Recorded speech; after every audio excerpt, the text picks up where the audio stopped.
Bapak Ibu, Saudaraku yang kekasih dalam Tuhan. Hari ini tanggal 19 April 2020 kita boleh memasuki ibadah Paskah yang kedua. Dan liturgi kita hari ini menggunakan ibadah ekspresif versi keluarga. Bapak Ibu Saudaraku, kita akan memasuki ibadah kita dan masuk dalam saat teduh.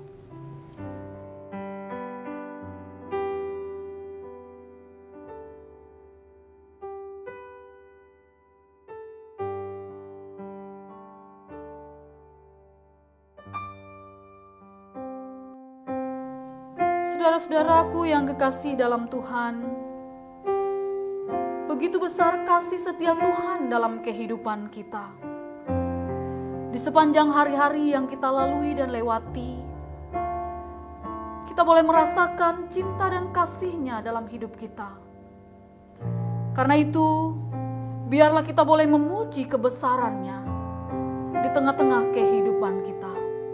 Karena Tuhan yang ajaib. Kami memuji kebesaran-Mu.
Kepada Tuhan, kita percaya ada kemenangan di sini, ada kesembuhan di sini, ada kelepasan di sini.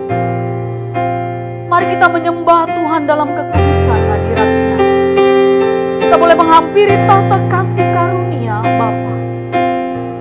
Kemenangan terjadi di sini.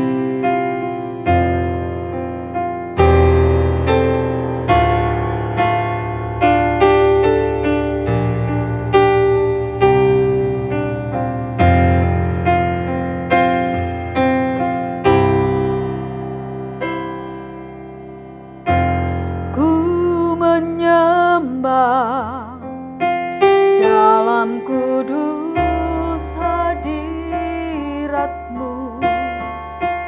hampiri tahta kasih karunia-Mu Bapa.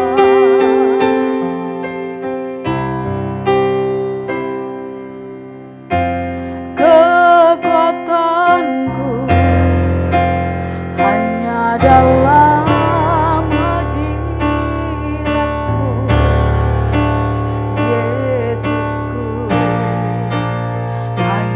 Kaulah segala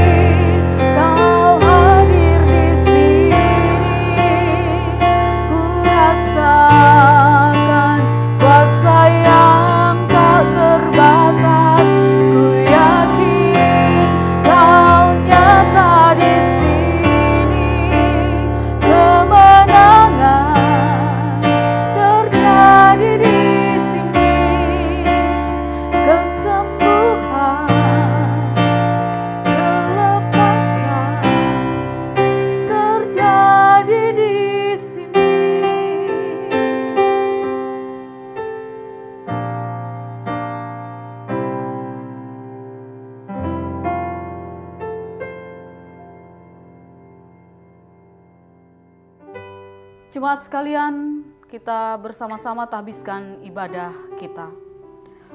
Pertolongan kita adalah dalam nama Tuhan yang menjadikan langit dan bumi, yang memelihara kesetiaannya sampai selama-lamanya, dan tidak pernah meninggalkan perbuatan tangannya. Kasih karunia dan damai sejahtera dari Allah Bapa kita dan dari Tuhan Yesus Kristus menyertai kamu. Amin.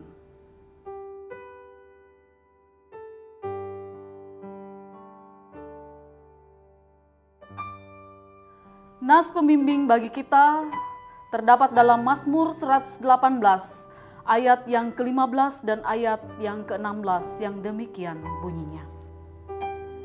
Suara sorak-sorai dan kemenangan di kemah orang-orang benar. Tangan kanan Tuhan melakukan keperkasaan. Tangan kanan Tuhan berkuasa meninggikan. Tangan kanan Tuhan melakukan keperkasaan. Amin.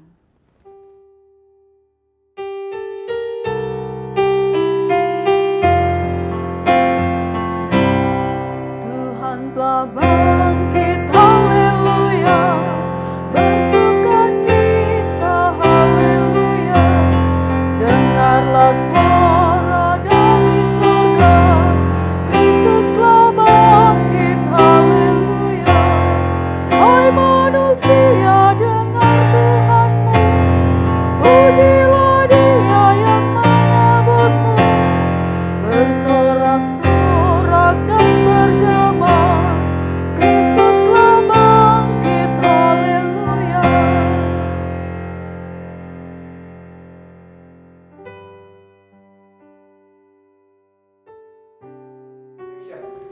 Kasih Tuhan dalam kehidupan kita senantiasa kita rasakan.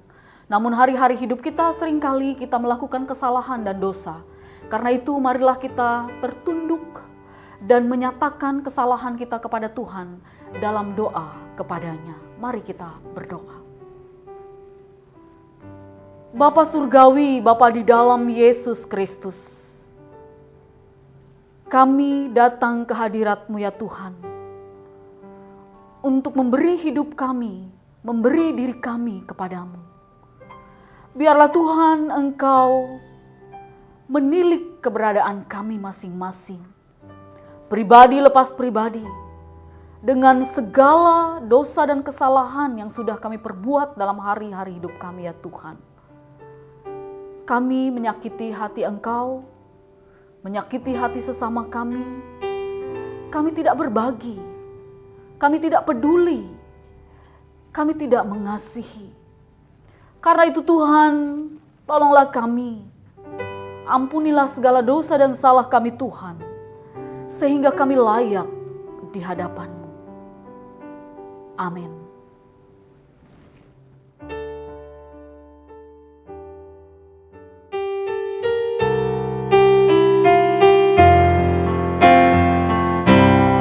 Pujilah Dia, haleluya, yang disalibkan, haleluya. Dosamu ditebus olehnya untuk selama-lamanya.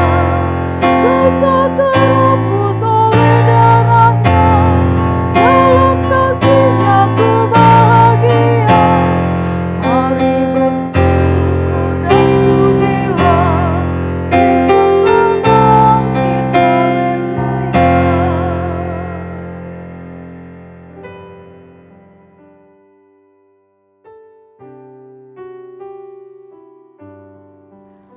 Jemaat kekasih Tuhan yang ada di rumah, marilah kita berdiri, dengarkanlah berita anugerah dari Tuhan. Saudara-saudara, jika seorang berbuat dosa, kita mempunyai seorang pengantar pada Bapa, yaitu Yesus Kristus yang bangkit. Dan Ia adalah pendamaian untuk segala dosa kita, dan bukan untuk dosa kita saja, tetapi juga untuk dosa seluruh dunia. Percayalah kepada Injil ini dan hiduplah dalam damai sejahtera. Amin.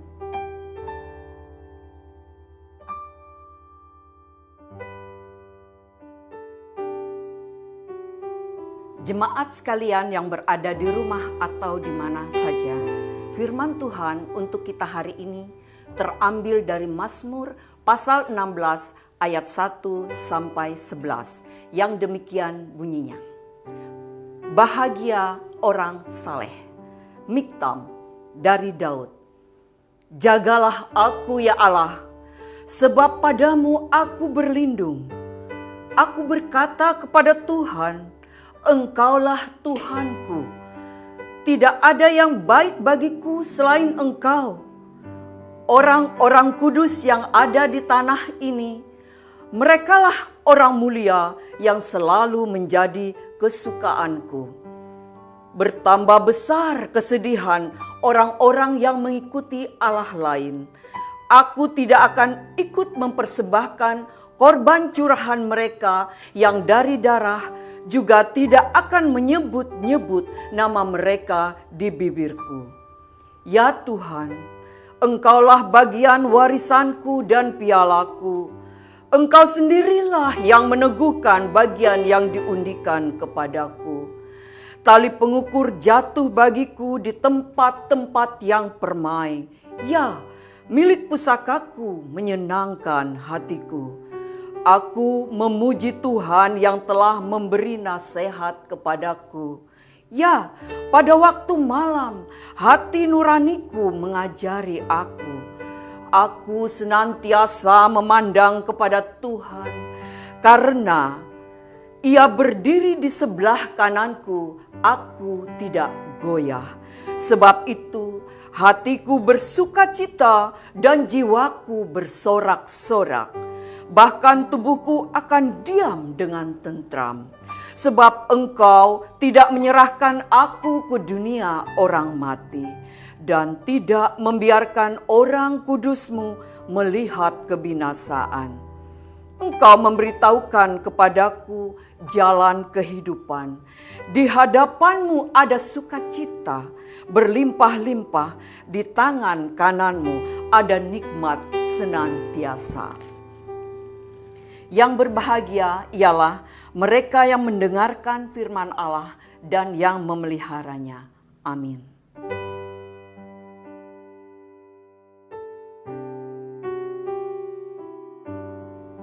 Ku tahu mukalisku hidup.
Bapak Ibu sekalian yang dikasihi Tuhan, mari kita menyatukan hati kita dalam doa. Ya Tuhan, Bapa Surgawi yang kami kenal dalam Yesus Kristus, Juru Selamat yang bangkit bagi umat manusia. Saat ini kami hendak mempersiapkan diri kami untuk mendengar sabda-Mu dan merenungkannya dalam kehidupan kami. Pimpin akal budi kami ya Tuhan. Cerahkanlah hati dan pikiran kami, agar kami dapat mengerti apa yang menjadi kehendak-Mu dalam kehidupan kami melalui pembacaan dan perenungan firman Tuhan. Kami berdoa di dalam nama Kristus, Sang Juru Selamat yang bangkit. Amin. Saudara-saudari sekalian yang dikasihi Tuhan,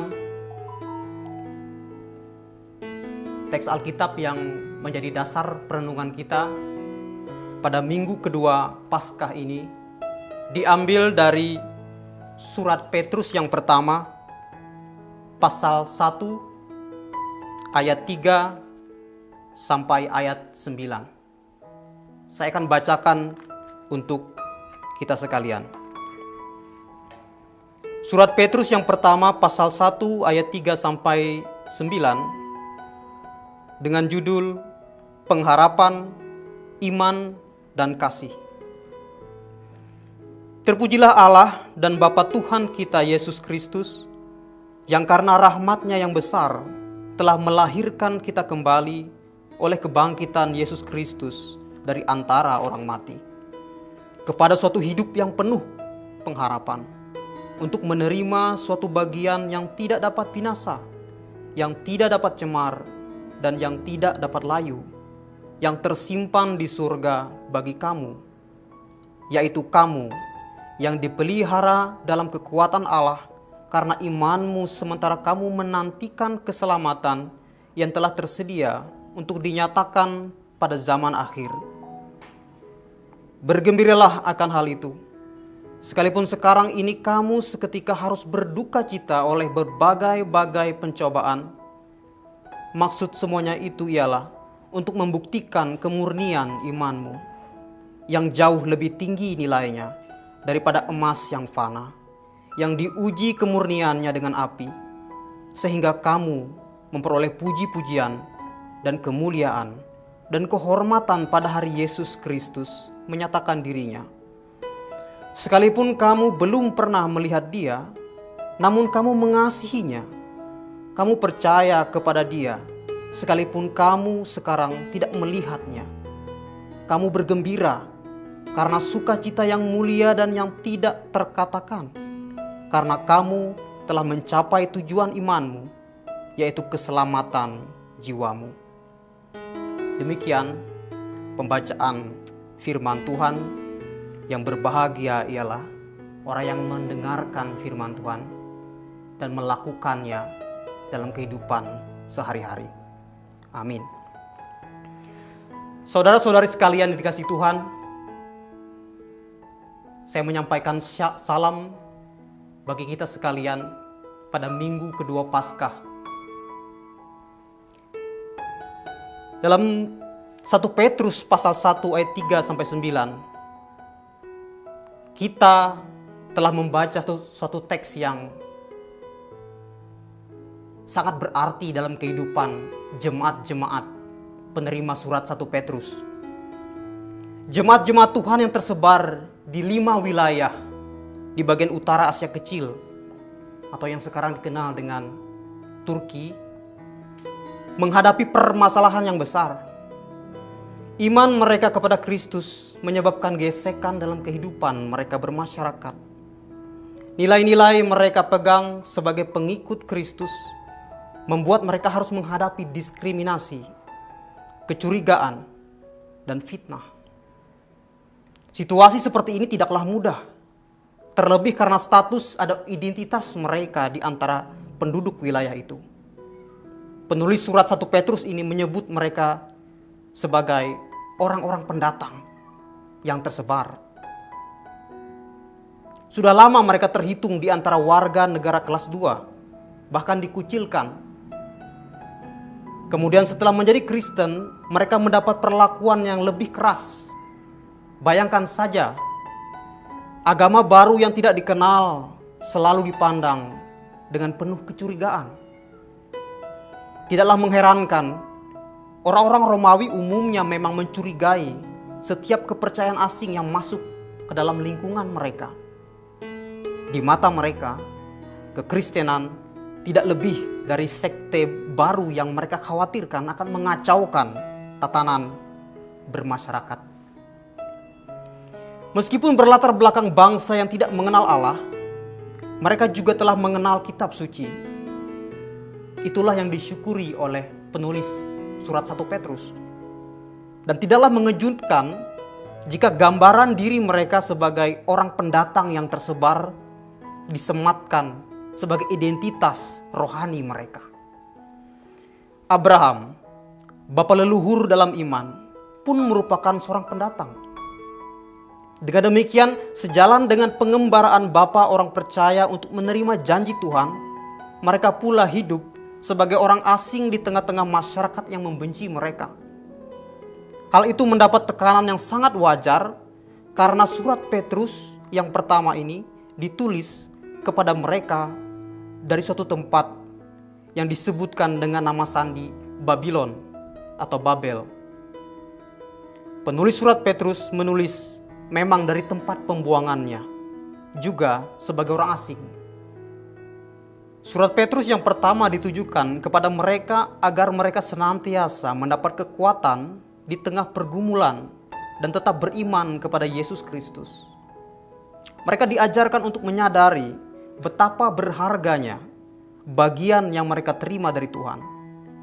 Mereka dipilih menjadi umat Allah, menjadi umatnya yang kudus. Tanpa menyangkal pergumulan yang mereka hadapi itu, jemaat-jemaat Tuhan di Asia kecil ini belajar untuk meneladani ketaatan Kristus dalam menjalani sengsara di dunia. Akan tetapi, bagi penulis surat Petrus pertama ini, tidaklah cukup jika pengikut Kristus ini hanya dituntun untuk melakukan kebaikan, untuk menjalankan nilai-nilai moral. Mereka juga memerlukan pencerahan mengenai dasar hidup mereka yang baru. Kalau mau lebih terus terang, mereka harus membuka diri pada kuasa yang datang dari Tuhan. Saudara-saudari sekalian dikasihi Tuhan, orang-orang pendatang yang tersebar ini melihat dunia yang mereka diami bukan sebagai rumah mereka yang sesungguhnya. Inilah yang menarik dari jemaat-jemaat Kristen yang berlatar belakang non-Yahudi ini. Mereka berhadapan dengan orang-orang yang memusuhi mereka karena iman mereka. Akan tetapi, penderitaan itu bukanlah hal yang harus dijauhkan, melainkan dihadapi sebagai konsekuensi iman. Lahir baru yang mereka alami dalam Tuhan mengantarkan mereka kepada pengharapan yang hidup, pengharapan yang sejati.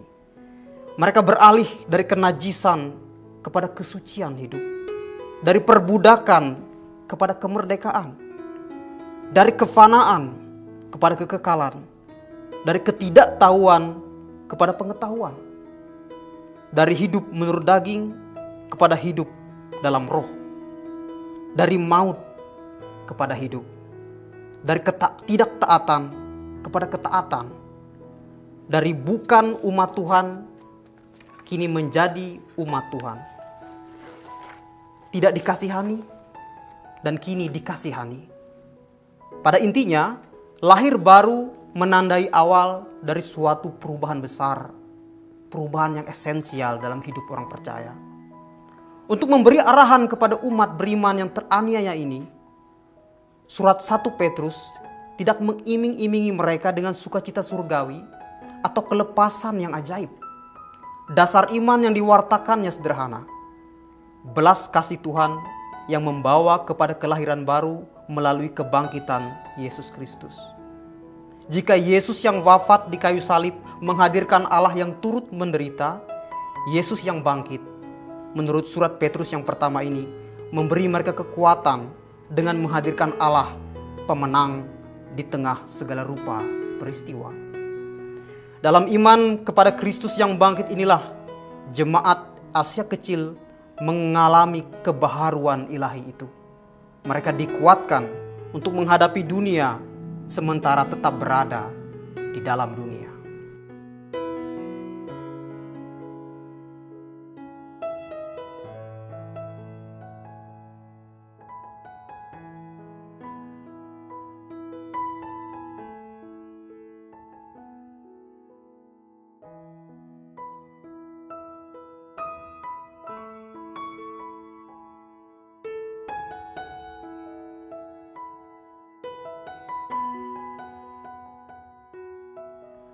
Saudara-saudari sekalian yang dikasihi Tuhan, bagaimanakah berdamai dengan penderitaan? Barangkali demikian yang dikeluhkan sebagian orang ketika berada di bawah tekanan. Apapun bentuknya itu. Penderitaan adalah konsekuen yang tidak menguntungkan ketika tujuan hidup seseorang hanya diyakini sebagai pemenuhan hak-hak hidupnya. Dalam sel pengasingannya, seorang Jerman bernama Bonhoeffer menulis kata-kata berikut. Di hadapan Allah dan bersama Allah, kita hidup di luar Allah, tanpa Allah. Ia membiarkan dirinya terdorong dari dunia kepada salib. Ia lemah dan tak berdaya di dunia. Matius 8 ayat 17 menjelaskan bahwa Kristus menolong kita bukan dengan kemahakuasaannya, melainkan dengan kelemahan dan penderitaan. Disinilah perbedaan antara iman Kristen dan semua agama yang ada. Keberagamaan manusia mendorongnya di tengah kesesakan untuk berharap pada kekuatan Allah dunia.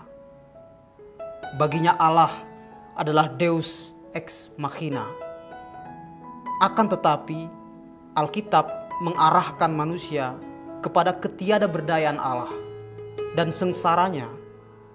Hanya Allah yang menderita, yang mampu menolong. Seorang teolog Jerman yang lain, Jürgen Moltmann, menerima Alkitab ketika ia masih di dalam penjara pada tahun 1945. Hatinya tersentuh ketika membaca Mazmur pasal 39. Ayat 3 dan 13 berbunyi begini. Aku keluh, aku diam, aku membisu, aku jauh dari hal yang baik. Tetapi penderitaanku makin berat. Dengarkanlah doaku ya Tuhan, dan berilah telinga kepada teriakku minta tolong. Janganlah berdiam diri melihat air mataku, sebab aku menumpang padamu. Aku pendatang seperti semua nenek moyangku. Sesudah itu, Moltmann membaca kisah sengsara Yesus dalam Injil Markus. Kata-kata Yesus yang tersalib mengharukan hatinya. Allahku, Allahku, mengapa engkau meninggalkan aku? Seraya termenung, ia mengenali Dia yang berseru seperti ini sebagai Allah yang dapat memahami dirinya secara lebih utuh. Selain itu, ia tahu pasti bahwa ketidakberdayaan Kristus saat itu merupakan pengejawantahan kuasa ilahi yang sesungguhnya. Penderitaan Yesus memang dimaknai dalam kerangka karya Allah yang penuh misteri. Saudara-saudari sekalian yang dikasihi Tuhan, dengan menghayati Allah yang demikian berbela rasa dengan manusia, kita menemukan makna pengharapan. Dalam kesaksian kitab suci, umat belajar bahwa berharap kepada Tuhan akan selalu berujung pada sukacita, kepada ucapan syukur, bukan kekecewaan. Pengharapan Kristen berpusat pada karya Allah. Pengharapan itu hidup dalam terang iman dan berbeda dari pengharapan yang dipuja-puja sekaligus diratapi dunia. Dunia Romawi yang telah dipengaruhi pemikiran Yunani melihat pengharapan itu dengan dua sisinya. Harapan memberi kelegaan. Benar. Tetapi juga mengenakan wajah yang lain, wajah yang berbeda. Pengharapan bisa jadi pengharapan yang palsu. Seperti kata peribahasa Latin yang terkenal, spes seve falit. Harapan kerap kali menipu. Dengan segala kepandaian, budaya, peradaban yang dibanggakannya, dunia terus diliputi kekalutan akan hari depan. Kematian tetap menjadi momok yang mengerikan bagi banyak orang. Namun, harapan dalam terang kebangkitan Kristus tidaklah demikian. Kebangkitan mengawali hidup baru atau ciptaan baru. Dalam tradisi yang sudah berakar kuat dalam gereja, misalnya kisah Kejadian 1 tentang penciptaan alam semesta menjadi bagian bacaan untuk ibadah malam Paskah. Allah dalam iman kebangkitan akan menjadikan segala sesuatu baru. Daya kebangkitan inilah yang mendasari kehidupan gereja Tuhan.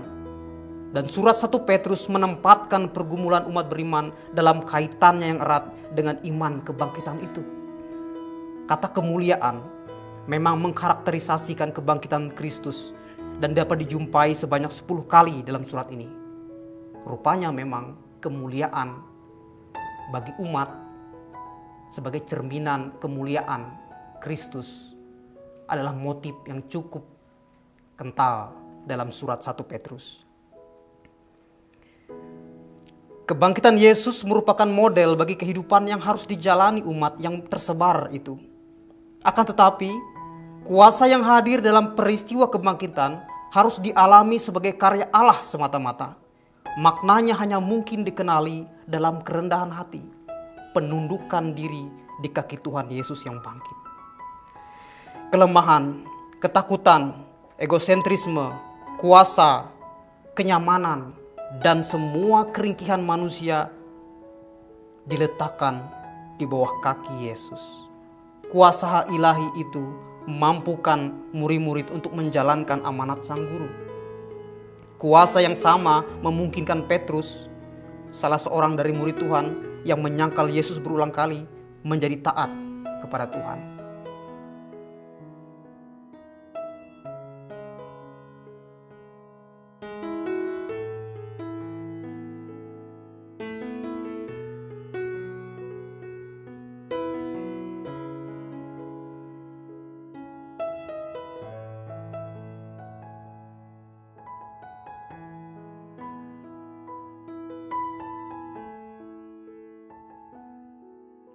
Saudara-saudari sekalian yang dikasihi Tuhan, dalam minggu kedua Paskah ini kita perlu belajar dari peristiwa sesudah kebangkitan dan pengaruhnya dalam hidup orang-orang percaya, khususnya murid-murid Tuhan Yesus.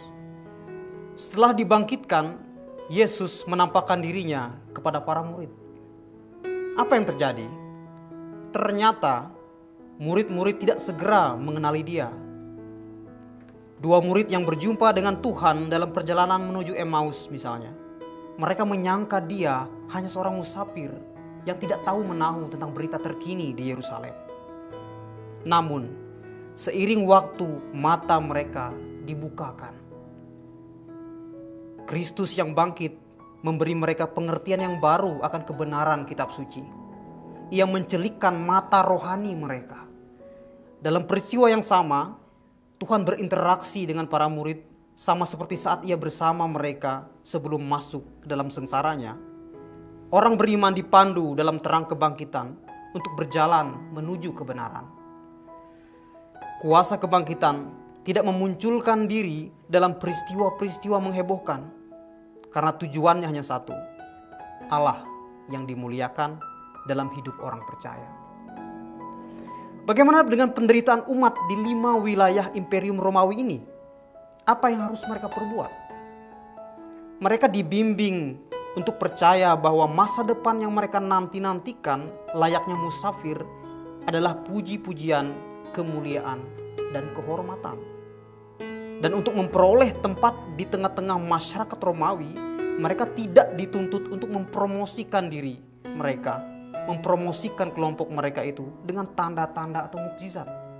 Tuntutan bagi mereka, sebagaimana diungkap dalam surat 1 Petrus itu, adalah hidup kudus. Perhatikanlah ayat 15 sampai ayat 16. Hendaklah kamu menjadi kudus di dalam seluruh hidupmu, sama seperti Dia yang kudus, yang telah memanggil kamu. Sebab ada tertulis, kuduslah kamu, sebab aku kudus. Penderitaan harus mereka alami. Sengsara harus mereka tanggung. Sebagaimana Kristus yang mereka imani juga telah menderita. Tujuan semua pencobaan itu ialah untuk membuktikan kemurnian iman. Sekali lagi diperlihatkan betapa berharganya karunia yang mereka terima. Iman ibarat emas yang harus dimurnikan. Namun, ada hal lain yang lebih bermakna bagi mereka kala itu, yaitu bahwa pergumulan yang mereka hadapi, sengsara yang mereka tanggung, menjadikan mereka dewasa, menjadikan mereka lebih matang. Mereka diajarkan untuk bertumbuh.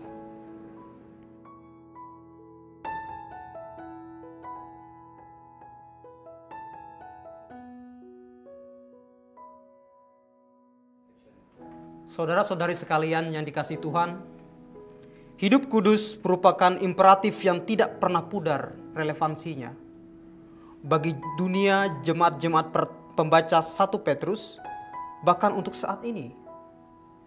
Hidup kudus berarti seluruh hidup diarahkan kepada Tuhan. Ketaatan hanya bermakna ketika diberlakukan pada kehendak Tuhan semata.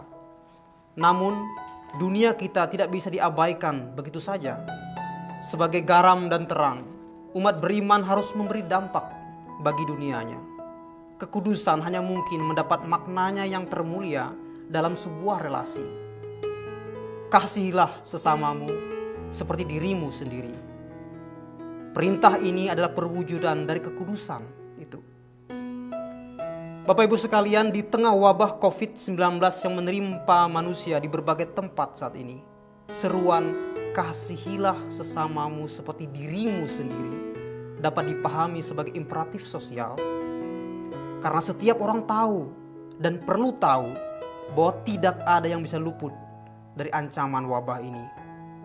Tanpa kita sadari memang, kita dapat menjadi agen kehancuran bagi orang lain. Demi memaknai hidup yang diterangi oleh kebangkitan Kristus, kita tampaknya perlu mendengarkan kembali seruan untuk mengasihi. Seruan yang amat sederhana tersebut. Kekudusan menuntut penghayatan yang otentik dalam tindakan karya seseorang. Kekudusan juga menuntut seseorang memiliki sikap hormat kepada orang lain, bertoleransi, dan menghargai perbedaan-perbedaan selama tidak menjauhkan kita dari pusat iman kita. Akan tetapi, pada saat yang bersamaan, dalam kekudusan pula, seseorang mesti bersuara untuk melawan ketidakadilan, melawan kebusukan. Sebagai garam, kekudusan tidak mengandung spirit kompromistis. Kalau memang ia kompromistis, kekuatan ilahi di tengah penderitaan umat tidak memiliki arti sedikit pun. Umat yang kudus, demikian ditegaskan dalam surat 1 Petrus ini, akan merasakan keresahan kala harus mencari perlindungan di bawah kuasa selain kuasa Allah. Jemaat-jemaat di Asia Kecil itu adalah orang-orang pendatang yang tersebar.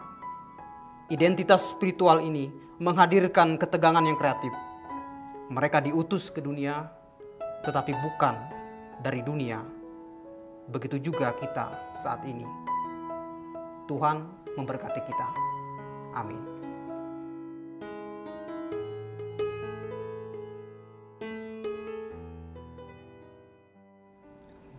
Mari kita bersatu dalam doa. Puji dan syukur kami ya Allah kepadamu atas setiap berkat yang Kau berikan dalam hidup kami. Engkau mengajar kami untuk memberikan hidup kami, untuk menyediakan ruang dalam hati kami agar senantiasa Engkau penuhi dengan roh-Mu. Pimpin kami Tuhan untuk melakukan apa yang Kau kehendaki dalam kehidupan kami. Kami bersyukur atas sabda-Mu, firman-Mu yang mampu menyentuh dan mengubah hidup kami. Dan kami memberi diri kami untuk diubahkan oleh kuasa kebangkitan Kristus. Ya Tuhan, kami belajar ya Tuhan. Kami belajar bahwa Engkau adalah Allah yang maha pengasih. Engkau yang tidak membiarkan dosa ada dalam dunia. Dan Engkau yang mengutus umat-Mu untuk menghadirkan damai sejahtera di tengah-tengah orang-orang di dunia ini. Pimpin kami Tuhan untuk dapat menjalankan amanat-Mu, untuk mengajar, untuk mewartakan kebaikan Tuhan untuk setiap orang di dunia ini. Ya Tuhan, ajar kami selalu ya Tuhan, untuk memberi hidup kami, untuk mengasihi sesama kami, untuk taat seperti Kristus taat sampai mati di kayu salib. Dan kiranya roh-Mu ya Tuhan, senantiasa menopang hidup kami, dalam kerapuhan kami, dalam kefanaan hidup kami ya Tuhan. Terkhusus ya Tuhan, di tengah wabah COVID-19 yang telah melanda banyak negara di dunia ini, termasuk negeri kami yang kami kasihi, Indonesia, Engkau telah memberikan kami kesempatan juga untuk merenungkan bahwa apa yang kami lakukan, apa yang kami renungkan ini ya Tuhan, kiranya dapat kami jadikan dasar kehidupan kami untuk menjalani kehidupan kami di saat-saat yang akan datang. Pimpin kami ya Tuhan untuk menghadapi itu dengan iman kepada Kristus yang bangkit. Ya Tuhan, kami berdoa ya Tuhan untuk bangsa dan negara kami ya Tuhan. Bangsa dan negara ini membutuhkan pertolongan-Mu, membutuhkan lawatan-Mu. Engkau berkati pemimpin kami ya Tuhan, khususnya Bapak Presiden Joko Widodo dan setiap orang yang membantunya dalam memimpin negeri yang sangat luas ini ya Tuhan. Engkau berikan dia hikmat, pertolongan, rasa syukur untuk dapat menjalankan tugas-tugasnya. Juga para pemimpin kami dimanapun mereka berkarya, Engkau hadir bagi mereka. Ya Tuhan, kami berdoa untuk gereja-Mu ya Tuhan. Gereja-Mu, terkhususnya gereja Kalimantan Evangelis. Engkau tahu pergumulan warga jemaat gereja Kalimantan Evangelis. Engkau yang menuntun mereka untuk dapat senantiasa memberikan hidup mereka di tengah pergumulan penderitaan yang mereka alami. Engkau, Bapa yang selalu hadir dalam hidup mereka, yang memberikan mereka kekuatan. Ya Tuhan, kami percaya Tuhan, sabda-Mu mengajarkan kami banyak hal, terkhususnya untuk mengingat orang-orang yang menderita, orang-orang yang papa, orang-orang yang berkekurangan. Engkau yang memelihara mereka, seperti Engkau memelihara kami dimanapun kami berada. Kami serahkan hidup mereka, orang miskin, anak yatim piatu, para janda duda. Engkau yang menjaga dan mencukupkan kebutuhan mereka. Kami berdoa ya Tuhan, di tengah-tengah arus globalisasi di segala sendi kehidupan kami ya Tuhan, generasi muda kami membutuhkan pertolongan Tuhan. Hadirlah bagi mereka ya Tuhan, tiap-tiap mereka yang mau menyediakan waktunya untuk melayani Engkau. Engkau yang senantiasa menyertai dan menolong mereka untuk belajar, untuk memperoleh hikmat, untuk melayani Engkau sepenuh hati mereka. Ya Tuhan, kami berdoa ya Tuhan, kiranya kasih setia-Mu ya Tuhan dapat kami rasakan dan kami wartakan bagi setiap orang di tengah-tengah wabah COVID-19 yang melanda negeri kami ya Tuhan. Kami ingin selalu hidup di bawah naungan kasih-Mu. Pimpin kami ya Tuhan untuk menghasilkan buah-buah yang baik, buah-buah yang seturut dengan iman kami berdasarkan Allah yang berbelah rasa kepada setiap orang di dunia ini ya Tuhan. Kami hendak berdoa ya Tuhan, hanya di dalam nama Kristus yang telah mengajarkan kami berdoa. Bapa kami yang di surga, dikuduskanlah nama-Mu, datanglah kerajaan-Mu, jadilah kehendak-Mu di bumi seperti di surga. Berilah kami pada hari ini makanan kami yang secukupnya, dan ampunlah kami akan kesalahan kami, seperti kami juga mengampuni orang yang bersalah kepada kami. Dan janganlah membawa kami ke dalam pencobaan, tetapi lepaskanlah kami dari yang jahat. Karena Engkau yang mempunyai kerajaan dan kuasa dan kemuliaan sampai selama-lamanya. Amin.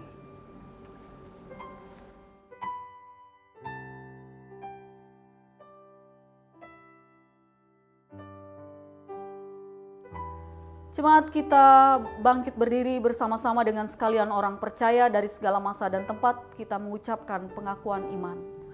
Aku percaya kepada Allah Bapa yang Maha Kuasa, Halik langit dan bumi, dan kepada Yesus Kristus Anak-Nya yang tunggal Tuhan kita, yang dikandung daripada Roh Kudus, lahir dari anak darah Maria, yang menderita di bawah pemerintahan Pontius Pilatus, disalibkan, mati, dan dikuburkan, turun ke dalam kerajaan maut.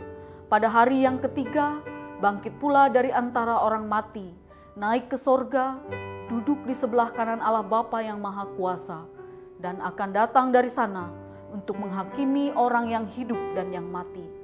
Aku percaya kepada Roh Kudus, gereja yang kudus dan am, persekutuan orang kudus, pengampunan dosa, kebangkitan daging, dan hidup yang kekal.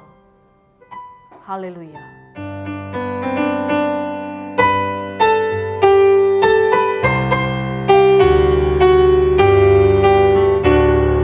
Halle, halle, haleluya.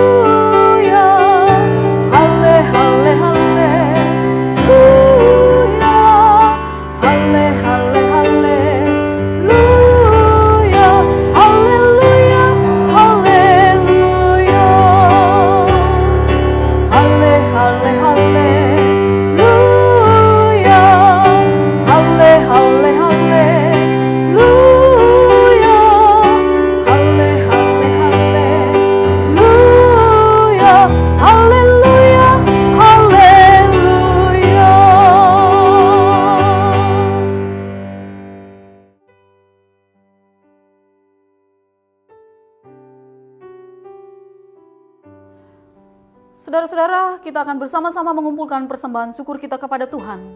Karena begitu baik Tuhan dalam kehidupan kita. Dan persembahan kita akan serahkan kepada jemaat kita masing-masing di mana kita berada. Dan kita akan bersama-sama mendengarkan nas pengantar bagi persembahan kita. Sebab jika kamu rela untuk memberi, maka pemberianmu akan diterima. Kalau pemberianmu itu berdasarkan apa yang ada padamu, bukan berdasarkan apa yang tidak ada padamu. Kita berdoa. Terima kasih Allah Bapa atas kasih setiamu dalam kehidupan kami. Engkau tetap memberikan berkat-Mu dalam hidup kami hari lepas hari. Dan pada saat ini kami mengucap syukur atas segala yang baik yang sudah Engkau beri bagi kami ya Tuhan. Kami mempersembahkan persembahan kami berupa uang atau barang duniawi ini.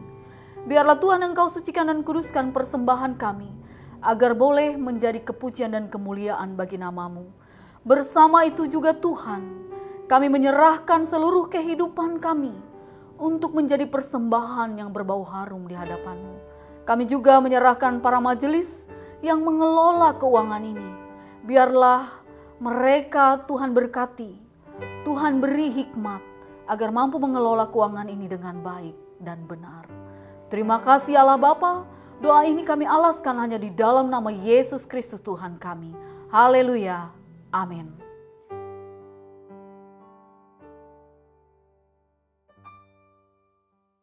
Terima kasih ya Tuhanku.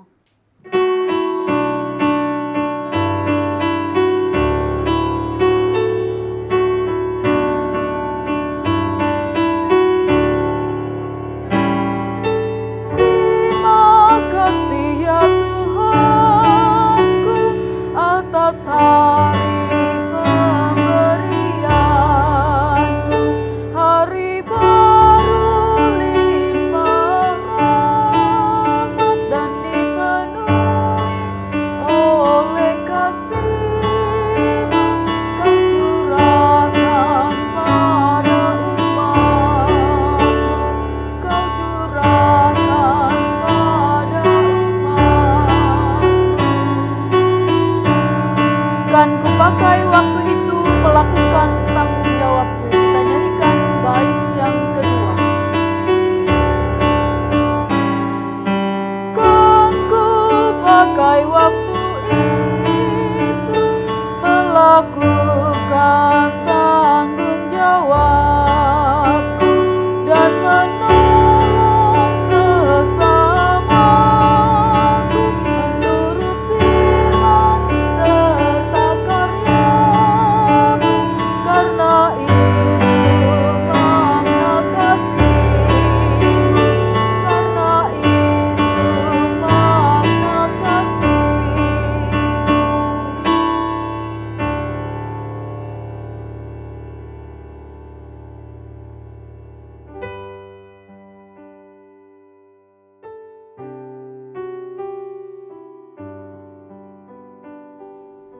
Kuutus Kau.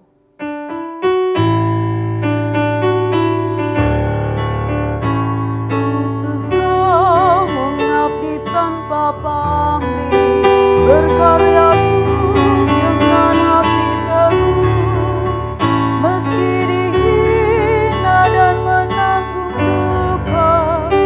Utus Kau mengabdi bagiku, utus Kau membalut yang terluka, menolong jiwa syarat berkeluh, menanggung susah dan derita dunia.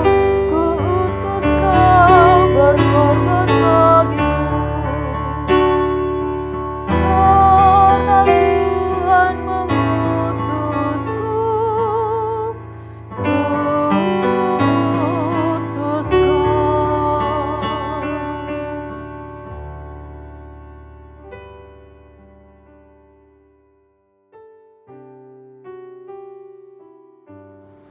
Semoga Tuhan memberkati kita dan melindungi kita.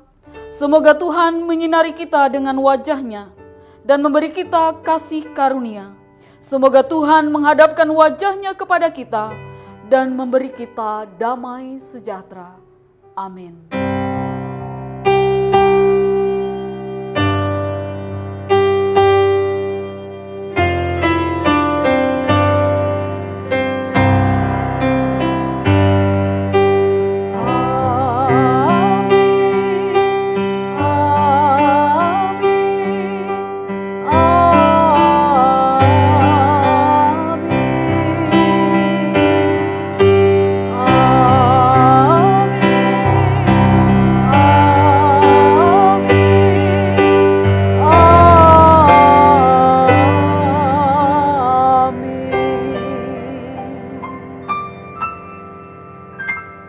Ibadah kita selesai, Tuhan Yesus memberkati.